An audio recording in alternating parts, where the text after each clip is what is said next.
Okay, I'll be fair then, let Josh. Oh, it's Mohammed Hijab. Hello? Hello, it's Josh the Jew from Speaker's Corner. Are you going to come in today or not? Alright, Abbas wants to talk to you. Assalamu alaikum. It's Abbas the Muslim.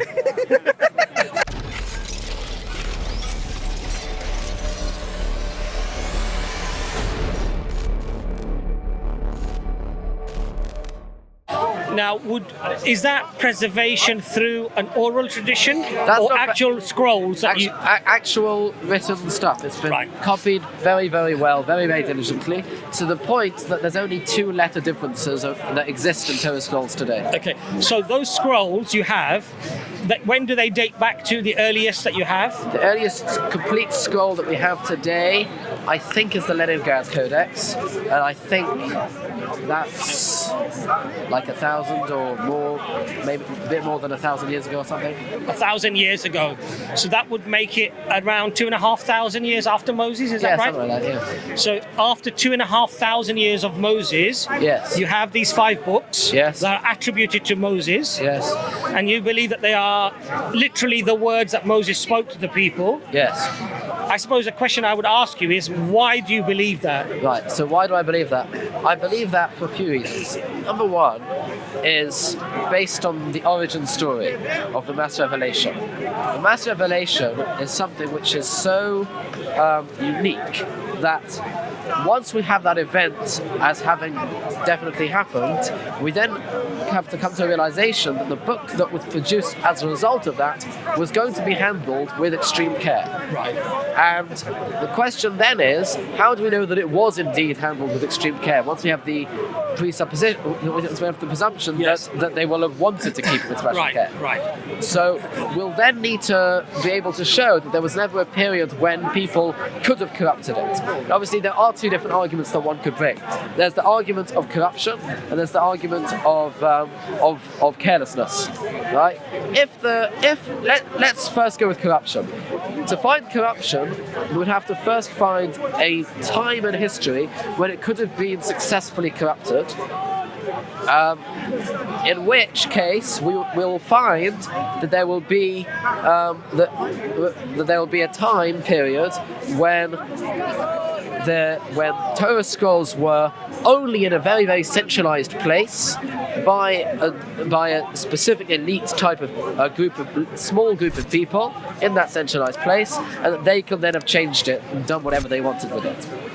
That's what you'd need to find, a time period where that situation existed. So you're saying that you would have to find a 2,500 year period in which there was this opportunity. Within the 2,500, you need to find that opportunity. Okay. That's how would you know, since we don't have the written scrolls going back to that date, that opportunity never arose, especially when we know that the Jewish people had many trials and tribulations. They were scattered, into lands all over the place, yes? So how would we verify that actually never happened? How would we be able to do that? So the way we then do that is that we'll then go through the chain of the oral tradition and look at the different Torah leaders of the generations and look at how many people there were, who were they, when exactly did they live, where did they live, right? The type of generation that it was, and go through each generation one by one and look to see, could it have been then, could it have been then, could it have been then? I mean, respectfully, I would say that is having faith in perhaps we're talking about, so from the time of the Prophet ﷺ, 1,400 years ago, we're talking about maybe 35, 40 generations of people. Something like that. So you're talking about, in effect, probably something almost 3 times that. So you're talking about verifying over possibly 150 generations No, it's actually a lot less than you'd think. Is it less than that? It's a lot less than that. Roughly it's how somewhere many? between 80 and 100. All right, let's say 100 generations, Right. yes? If we say 40 or 50 for a 1400-year period, so you'd have to verify for 100 generations where we clearly don't have documentation because records are not kept in that way, right? And in fact, we actually have to do a lot less than 100. The reason is because we only need to take it as far as the earliest scroll we have. So, That's how far we Sorry, need to take it. Dr. Imran. so a couple of things. So In which case, we're actually losing. We actually don't need to do from when that scroll exists till the modern day. Okay, So we only need to do before that. okay. that's interesting, John. So what I wanted to ask was the oral tradition. Is within the oral tradition, is the Torah preserved in the sense of, are the words of the Torah preserved in the oral tradition? Oh yes, for sure.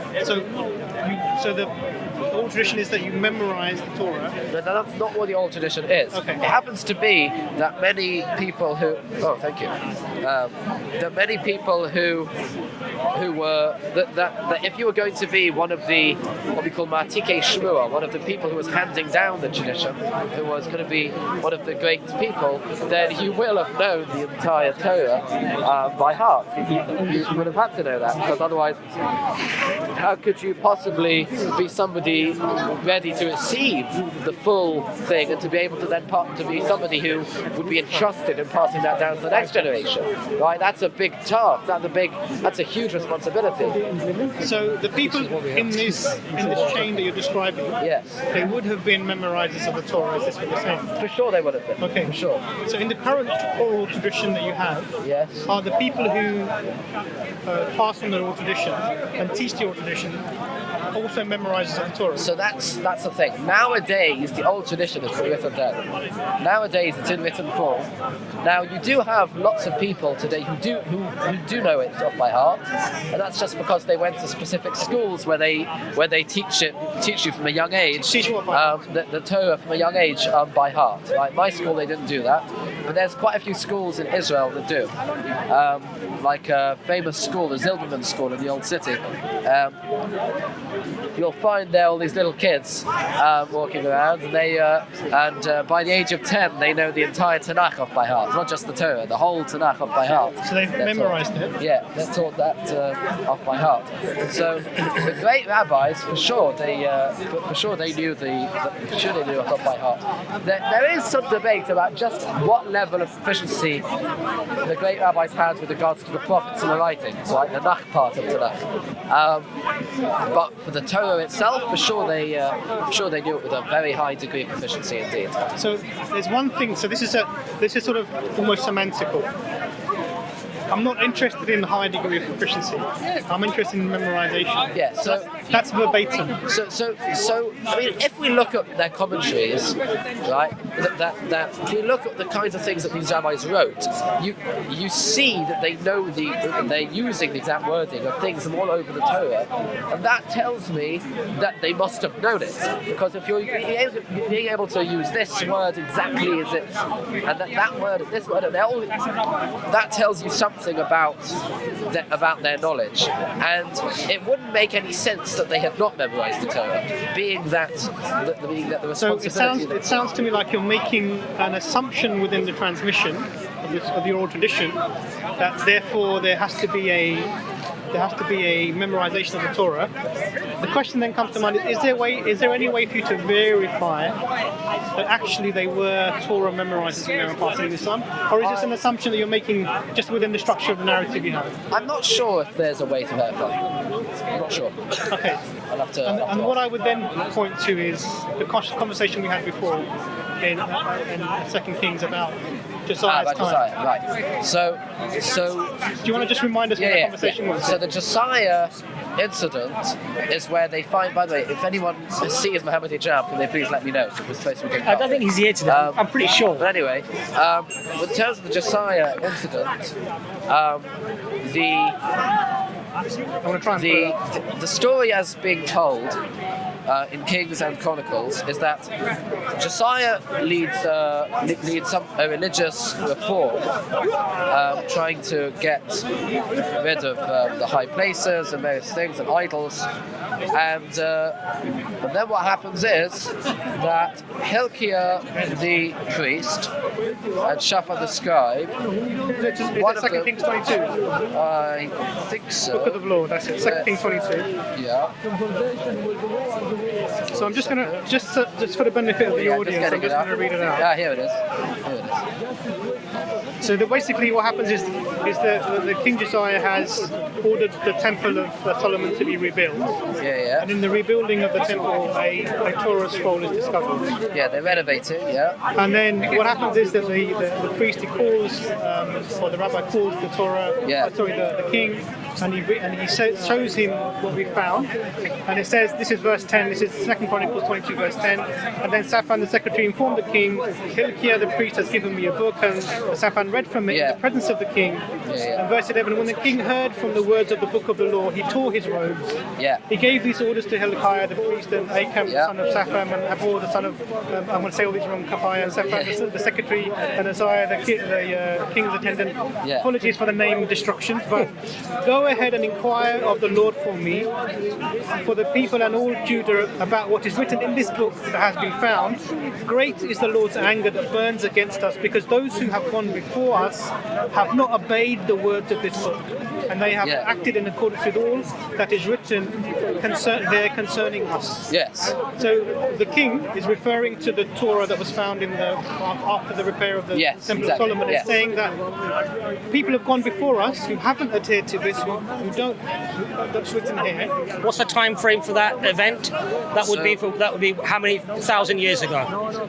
Oh, that's a difficult thing to calculate. Hold on. Roughly, roughly. Okay, so we're talking about, we can work that out based on... Or how many years after Moses, maybe? That might be easier. Hold on. Okay, I'm going to have to do some maths now.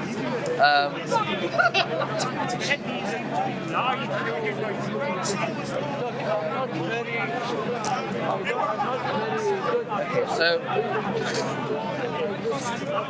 let's think. So 40 years in the wilderness, then you've got 400 years till the temple was built, I think. Let's check that up.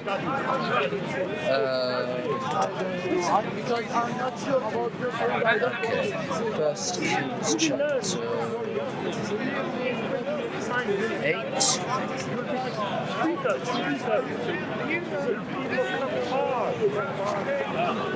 7.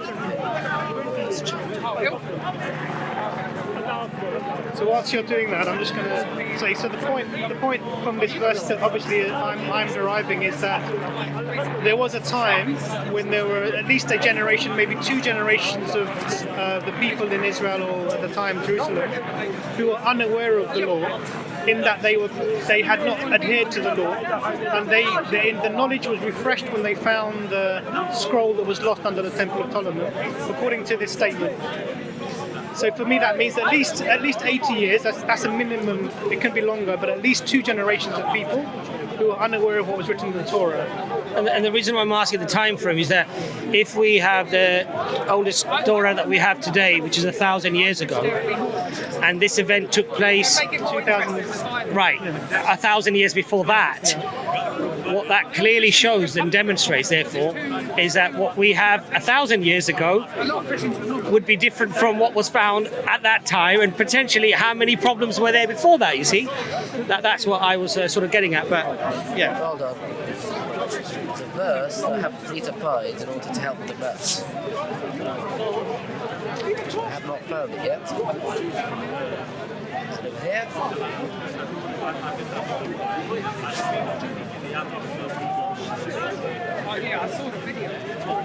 Here we are, chapter 6. The 480th year of the Israelites left out of Egypt. Okay, so 480 is the year which is the 4th year of Solomon's reign over Israel, so that's 480.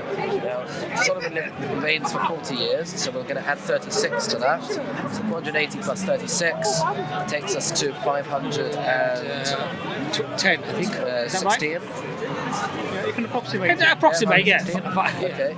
Then we're going to go to the next king, Rehoboam. How many years did he reign?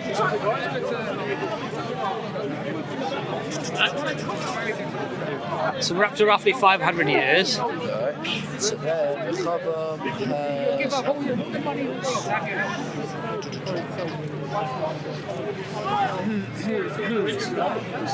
What book is this? This is the Tanakh. Tanakh. Tanakh. I think the eyesight is the worst. I'll be honest with you. So he was in 17 years, so we're going to add 17. So that takes us It's 16 plus 17. roughly 520. No, it's later than that. 534, I think. Okay, well, as I said, it has to be an approximation because when we're talking about thousands of years, I think 10 or 5 or 10 years is to some extent not really. Then we're adding Aviom. So Aviom reigns for... Aviom's then 3 years, so that's another 3. That takes us up to... So roughly, Josh, what is the rough estimate? I've got a few more kings to go through.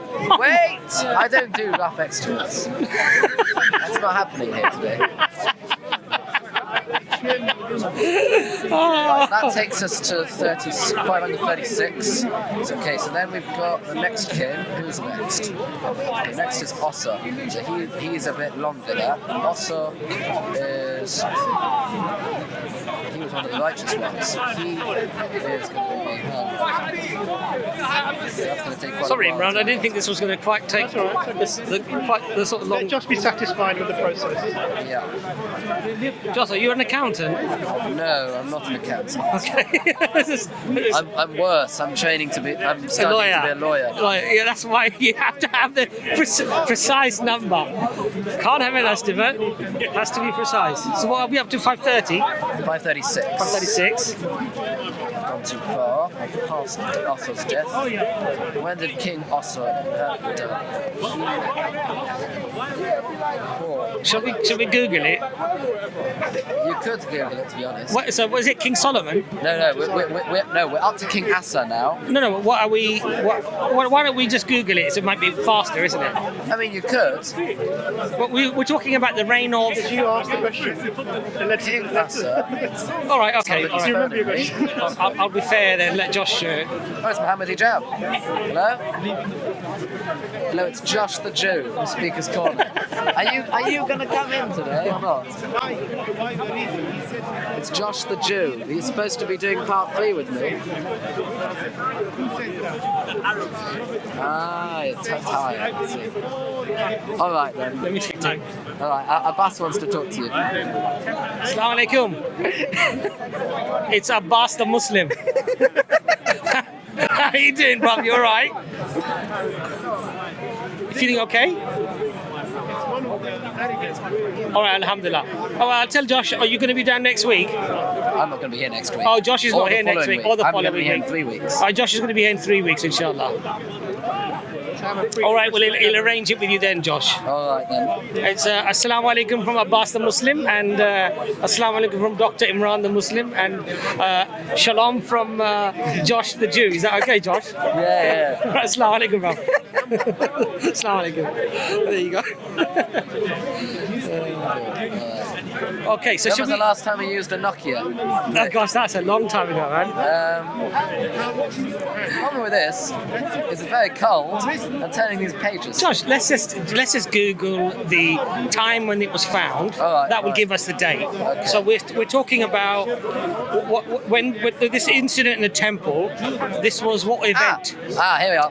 That's another 41 years. 36 plus 41 takes us 77. Yeah, 77. Okay, so that's 577. So now we're going to go on to the next king, Jehoshaphat. We're almost there. Don't you worry.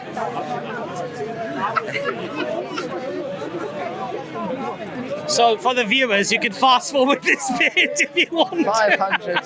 I'm sure they've done that already.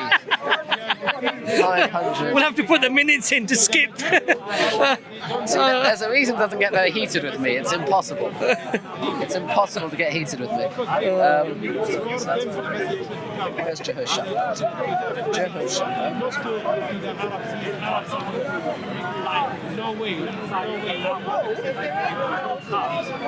So King Josiah was the 16th king of Judah, 640 to 609 BC. Okay, Yeah, that's not the dating we use.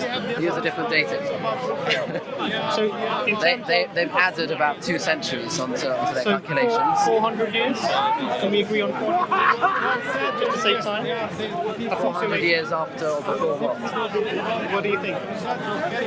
This is post-Moses. Hold on, no, this is much more than 400 years after Moses. 1,000 years? No, less than 1,000. 800 years? We're somewhere between 570 something and maybe 800. So shall we say around maybe. 700 years in the middle? That might be a good good compromise. Okay, so around 700 years after Moses, Sure. the scroll is discovered, right? And there's lamenting that clothes are torn. Catastrophe. What's happened here? There were people before us that did not have this information, Did not adhere to this teaching. Right. Now, that clearly indicates that this oral tradition or the written tradition in some way must have been faulty. Specifically referring to the Torah scroll. Right. Right. So if you look at that chapter itself that we're talking about, chapter 22, verse 2, what does it say about Josiah? Right? Let's actually read from verse 1. Josiah was 8 years old when he became king, and he reigned 31 years in Jerusalem. His mother's name was Yedida, daughter of Adiah of Bozkas. He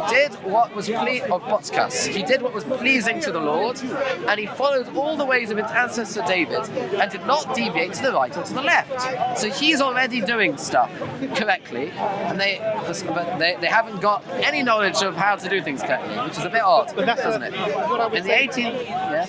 So make your point. All right, that's one point in itself. Okay, so what that point does, because we're reading about the narrative that's given of the events. Yes. So in the first part of the narrative, it's saying this person, this King Josiah, is doing everything right, neither going left nor right. When we get to the verses that talk about the finding of the scroll after the repair of the Temple of Solomon, we have the same individual lamenting that we have not adhered to the words of the law. Right. Now, on the surface of this, this is a apparent contradiction.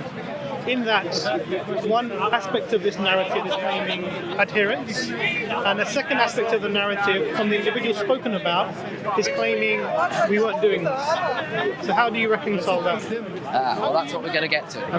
Okay, so if we continue reading, right, so you actually read about, okay, so let's read this next bit here. In the 18th year, right, so this is 10 years later, of King Josiah, the king sent the scribe Shaphan, son of Atzaliah, Atzalyahu, the son of Meshullam the scribe. This is verse 3.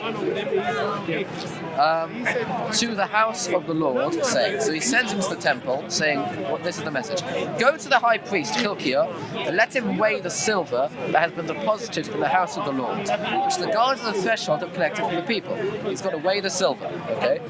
And let it be delivered to the overseers of the work, who are in charge at the house of the Lord, that they in turn may pay it out to the workmen that are in the house of the Lord for the repair of the house. Okay?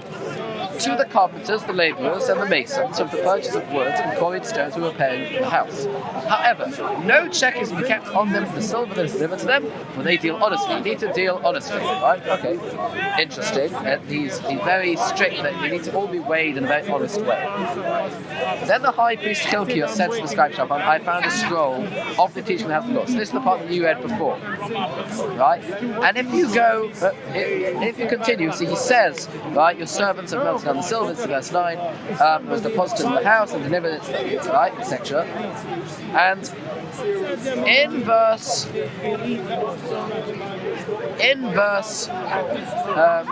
end of that verse, it says the high priest Hilkiah has given me a scroll, and Shaphan read it to the king. Right? Then he hears it. He hears the scroll of the teaching. He rends his clothes, and then he says, "Go inquire of the Lord," section. Okay? He said, "For great indeed must be the wrath of the Lord that has been kindled against us." So, what exactly has been read to him, and what exactly is the resolution, the reconciliation of this? Right? And what exactly is going on with the fact that he's telling them to go to the house to put all these things there? Right? Some sort of renovation is going on, and very, very concerned with dealing with them in a very honest way. And what exactly is the point of all of this? You'd think the king, with all this power, right? He wants to centralize religious control, right? He wants to right? He wants to make sure that everyone is following what he says, and he hasn't yet found this scroll. So what is his deal? That every little thing's got to be very honest, but where's he getting all that from, right? And this is the same chapter where we've been told he's a very just person doing what God said. And then we find this scroll and he says, well, our forefathers haven't been following this. So which part of the scroll was read to him? And what exactly was this scroll? Within Chronicles, we find that the story is told with no differences at all in the narrative, but there's a few extra details that are told to us. And I'd like to read you from that, because that will shed some light on what exactly is going on in the story. Because Chronicles is going to give you the details that Kings has left out. So if we look in Second Chronicles, chapter 34, I think. Or is it 35? No, it's 34. Right? So 34 tells us a lot more about what exactly occurred in Josiah's reign. And this is very, very significant, because I mentioned that there's a 10-year gap between, in chapter 23 of 2 Kings, chapter 22, between verse 2 and verse 3. There's a 10-year gap. It says he became king at 8, he did very good, and then he just skips to when he's 18. So in chapter 34 of 2 Chronicles, it starts off saying the same stuff. Josiah was 8 years old, he became king, he reigned 31 years in Jerusalem. He did what was pleasing to the Lord, following the ways of his father David without deviating from the right and left. And now, she's now telling you quite a bit more of what's happening. In the 8th year of his reign, while he was still young, he began to seek the God of his father David. So already then he's seeking. And in the 12th year, he began to purge Judah and Jerusalem of the shrines, the sacred posts, the idols, and the molten images. How strange. Why is he doing that? At his bidding, they demolished the altars of the Baals, which is a type of idol, I'm sure you know that, and he had the incense stands above them cut down. He smashed the sacred posts, the idols, and the images, ground them into dust, and strewed it onto the graves of those who had sacrificed to them. He burned the bones of priests on their altars and purged Judah and Jerusalem. In the towns of Manasseh and Ephraim and Simeon, as far as Naphtali, lying in ruins on every side, which is a very interesting idea, because of course the northern tribes were gone already by this point. That had happened a few kings earlier by Hezekiah, when Shalmaneser had come and exiled the northern tribes. So he's gone and he's purged all of the idols and all of the high places.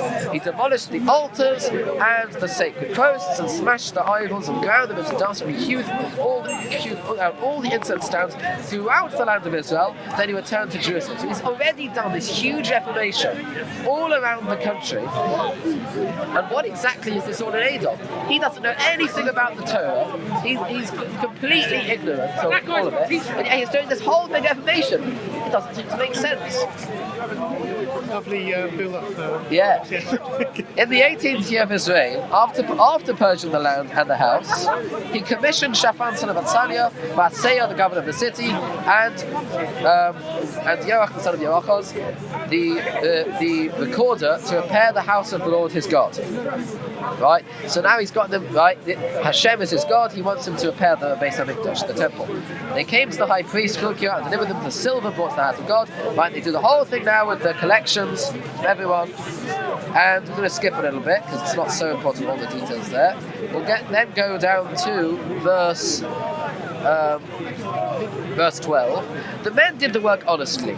Over them were appointed the Levites, the Levites, the names Yachas and Avadiohu, the Levites of the sons of Merari, and Zechariah and Meshulam of the sons of Kahas to supervise, while other Levites, all the master musicians, were over the porters, supervising all who worked at each and every task. Some of the Levites were scribes and officials and gatekeepers. There's a whole bunch of details, and he specifically got the sons of Merari to do stuff, which is interesting because the stuff that he wants them to do is the same stuff that in the Torah, in the book of Numbers, it says is the work of the children of Merari. He's got those people, so that's an interesting thing. And of course, he's never seen a Torah in his life. As they took out the silver that had been brought to the house of the Lord, You're sort of straw-manning the position in your commentary. explain. So what you're suggesting is